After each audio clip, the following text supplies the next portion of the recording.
PTCL ਤੇ ਪਿੰਗ ਜ਼ਿਆਦਾ ਆਉਂਦੀ ਹੈ।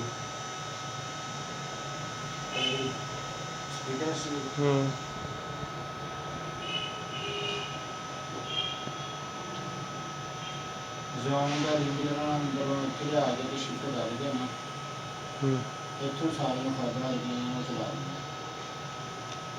ਚੇਂਜ ਨੈਕਸਟ ਲਿੰਕ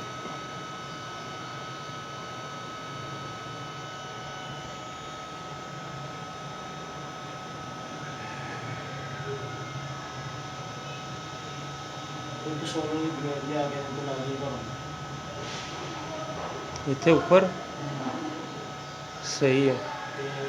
ਕਿਉਂਕਿ ਦਿਨ ਦੇ ਟਾਈਮ ਜ਼ਿਆਦਾ ਇਸ਼ੂ ਹੁੰਦਾ ਨਾ ਇੱਕ ਤਾਂ ਸੋਲਰ ਮਸ਼ੀਨ ਲਿਆ ਕੇ ਆਪਣਾ ਆਪਾਂ ਲਾ ਕੇ ਨਾਲ ਬੜੀ ਚਲਾ ਕੇ 1 GB ਬੈਂਡ क्योंकि सारा सर्वर का लोड लगा नहीं तो सोचते ही पड़ेगा अगर मल्टीपल सर्वर के हैं तो